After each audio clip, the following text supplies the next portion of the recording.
রহমানির রহিম। সম্মানিত দেশবাসী, আসসালামু আলাইকুম। আপনারা বর্তমান বাংলাদেশের খুবই করুণ পরিস্থিতি চলছে, প্রশাসনিক সহ এবং রাজনৈতিক অবস্থা খুব নির্বিকার, সামাজিক অবস্থার খুবই দূর অবস্থা চলছে। আজকে রাজনৈতিকরা নিজেদের স্বার্থে শুধু নির্বাচন নিয়ে কে কোন পদবি বহন করবে, ক্ষমতায় যাবে, এমপি হবে, এই সমস্ত নিয়ে ব্যস্ত। জনগণ আজকে দিশেহারা। এই গ্যাস সংকট সহ, বিদ্যুৎ সংকট সহ, কর্ম সংকট সহ আজকে শিক্ষা ব্যবস্থা যে কলুষিত অবস্থা চলছে, ব্যয়বহুল এই জীবনযাত্রার মান আজকে খুবই করুণ। আজকে এগুলি না দেখে শুধু প্রতারণা করে রাজনীতি করে চলছে প্রতারক রাজনৈতিক দল এই Jamaat Shibir, new child party. আজকে তারা বৈষম্য বিরোধী কোটা আন্দোলন করে আজকে তারা যে পরিস্থিতির সৃষ্টি করেছিল, তাতে দুঃশাসক হাসিনা তাদেরকে যে নির্যাতনের স্টিম রোলার চালিয়েছিল, তার উপর ভিত্তি করে এদেশের সর্বসাধারণ দীর্ঘদিনের 17-18 বৎসরের যে মানুষের ত্যাগ তিতিক্ষা, ভোটের অধিকার, কর্মের অধিকার এবং মৌলিক অধিকারের স্বার্থে হাসিনা ফ্যাসিস্ট, খুনি, প্রতারক, মিথ্যাবাদী এই চক্রান্তকারীর বিপক্ষে মানুষ ফুঁসে উঠেছিল। আজকে এই বৈষম্য বিরোধী ছাত্র আন্দোলন, কোটা বিরোধী ছাত্র আন্দোলন যখন ঝিমিয়ে পড়েছিল, যখন নির্বিকার অবস্থায় ছিল, তখন এই দেশের অভিভাবক সর্বশ্রেণী পেশার মানুষ বিএনপির নেতৃত্বে রাস্তায় ঝাঁপিয়ে পড়েছিল।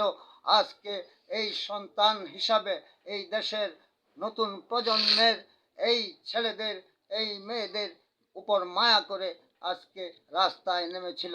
আজকে যারা সামনের কাতারে ছিল তারা নিহত হয়েছে, কেউ আহত হয়েছে। আজকে যারা ওই বৈষম্য বিরোধী ছাত্র আন্দোলন, কোটা বিরোধী ছাত্র আন্দোলন থেকে যারা রাজনৈতিক দল গঠন করেছে, ডক্টর ইউনূসের আশকারায় পড়ে, ক্ষমতার স্বার্থে আজকে লোভ লালসায় পড়ে তারা ভোগ বিলাসের জন্য, অর্থ কামাইয়ের জন্য আজকে তারা কি প্রথম সারির নেতৃত্ব দিয়েছিল? প্রথম সারি তাদের কি করে হইল? এই বৈষম্য বিরোধী, কোটা বিরোধী আন্দোলন এর কয়েক বছর আগেই ভিপি নূরের নেতৃত্বে শুরু হয়েছিল, গণ অধিকার পরিষদের নেতৃত্বে। এটা নতুন কোনো আন্দোলন ছিল না। সেই আন্দোলনকে আজকে ওই হাসিনার অত্যাচারকে পুঞ্জীভূত করে দীর্ঘদিনের ক্ষোভকে এই দেশের মানুষ লালন করেছিল বুকে, আর তাই ঝাঁপিয়ে পড়েছিল। এই যে আজকে যারা নিউ চাইল্ড পার্টি গঠন করে ক্ষমতার স্বপ্ন দেখছে, আস্ফালন করছে, যারা বিশৃঙ্খলা সৃষ্টি করছে দেশে, আজকে তারা বলে নিজেরাই মব করে, আবার বলে মব, আবার বলে মাস্টার মাইন্ড। এগুলো কিসের শব্দ? কিসের মাস্টার মাইন্ড? কিসের মব? আজকে এগুলি জনগণ বুঝে না। আপনারা এই প্রতারক জামাত শিবির আজকে মিথ্যা প্রবঞ্চনা, প্রতারণা করে নতুন ভোটারদেরকে ওই পরকালের সুযোগ সুবিধা দেখিয়ে অনেকে মনে করে নামাজ রোজা যেহেতু কম করি বা ঘুষ দুর্নীতি অপকর্মের সাথে জড়িত, ওই সমস্ত কিছু মুসলমান মনে করে জামাতের শিবিরের এই ধোঁকাবাজির কথা তারা মনে করে যে আচ্ছা ঠিক আছে, জামাত যখন বলে বেহেশতি পাবো, জামাত যখন বলে দাঁড়িপাল্লায় ভোট দেওয়া ফরজ, জামাত যেহেতু বলে পরকালে আমরা এই শান্তি পাবো, ইহকালে আমরা এই দাঁড়িপাল্লার ভোট চাইলে বিড়ি টান দিয়া শোক টান করে আজকে ভোট চাইলে ভোট দিলে বেহেশতি পাবো, নাজাত পাবো, তাই আচ্ছা আমরা নামাজ রোজা যেহেতু অনেকেই যারা করে না, যারা প্রস্রাব পায়খানা করে ঢিলা কুলুপ লয় না,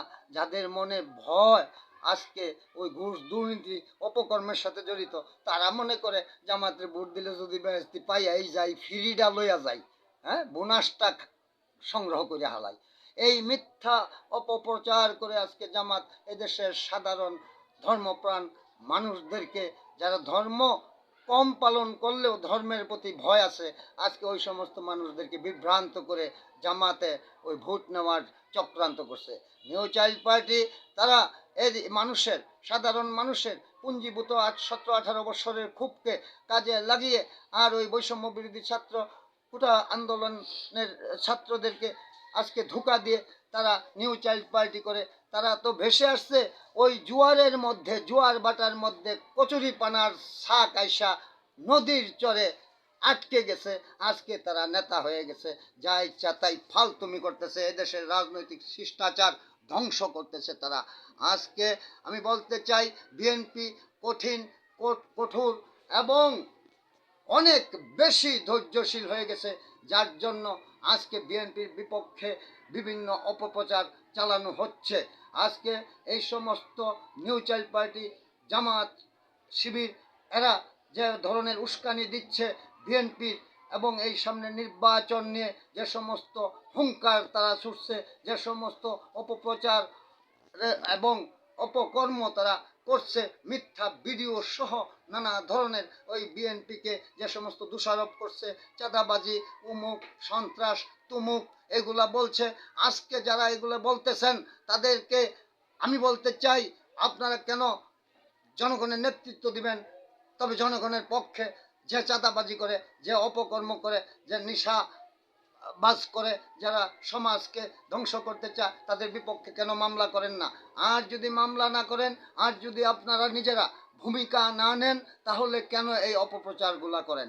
আপনাদেরকে নিশ্চয়ই ধরা উচিত বিএনপির, কারণ আপনারা যে মিথ্যা অপপ্রচার করতেছেন, আপনারা মামলা করে এর প্রমাণ দেখাইতে না পারলে আপনাদেরকেও এর ফল পরিণতি ভোগ করা উচিত বলে আমি মনে করি।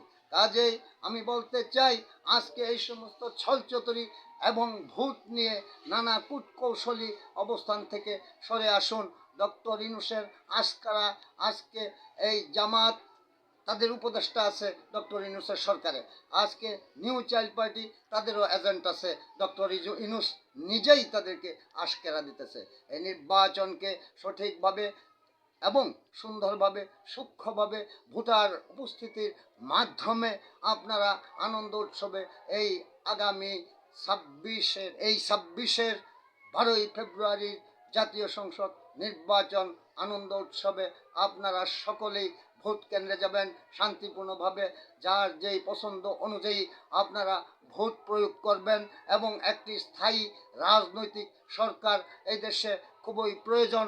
আজকে দেশে এই হাওলাতি, দাওয়াতি, ভাড়াটিয়া, এনসিপি কর্তৃক নিয়ন্ত্রিত সরকারকে সসম্মানে বিদায় করার জন্য সূক্ষ্ম সুন্দর ভোটে অংশগ্রহণ করে আপনারা যার যে নেতৃত্বের প্রমাণ দেখান এই দেশের মানুষকে।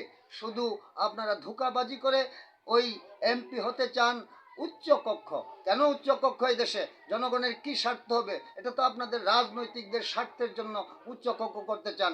আর সংসদ নির্বাচনের আগে এবং সঙ্গে কেন হানা বুট হবে? হানা বুট করে সংসদকে বাধ্য করতে চাইছেন, এটা অগণতান্ত্রিক, অনৈতিক এবং বেআইনি।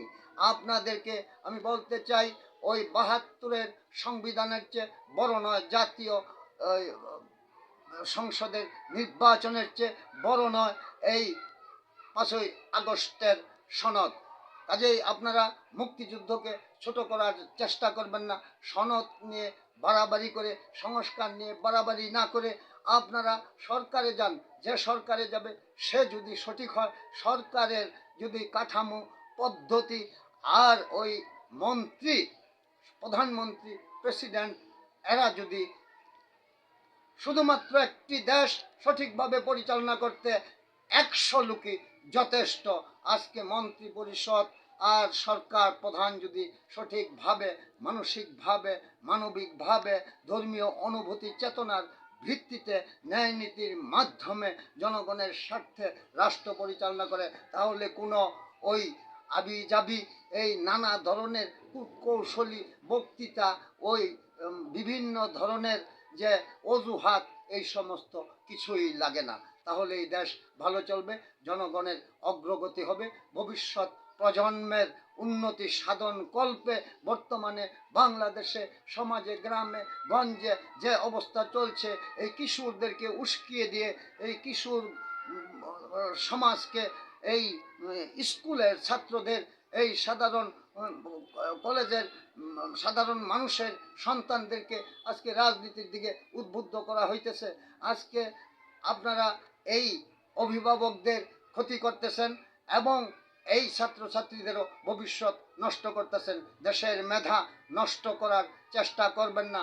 সাংবাদিক সহ সকল শ্রেণী পেশার মানুষের কাছে আমার আবেদন রইল এবং নবীন যারা ভোটার হয়েছেন তাদের কাছে আমার আবেদন রইল, এই জামাতের প্ররোচনা মিথ্যা অপপ্রচার, নিউ চাইল্ড পার্টির প্ররোচনা মিথ্যা অপপ্রচার, ইউটিউবার নেতাদের কথা আর ইউটিউবের রাজনীতির মাধ্যমে আপনারা বিভ্রান্ত না হয়ে আগামী বাংলাদেশকে সঠিক সুন্দর জায়গায় অবস্থান এবং দাঁড় করানোর স্বার্থে, ভবিষ্যৎ প্রজন্মের স্বার্থে, এদেশের মানুষের শান্তি শৃঙ্খলা অগ্রগতির লক্ষ্যে, আন্তর্জাতিকভাবে বাংলাদেশের একটি সুপরিচিতির লক্ষ্যে আপনারা এই দেশে যারা রাষ্ট্র পরিচালনা করেছে, অভিজ্ঞতা আছে, করার মতো যাদের স্পৃহা এবং মেধা আছে, আজকে একটি রাজনৈতিক দল এবং রাজনৈতিক সরকার ছাড়া দেশ চলতে পারে না।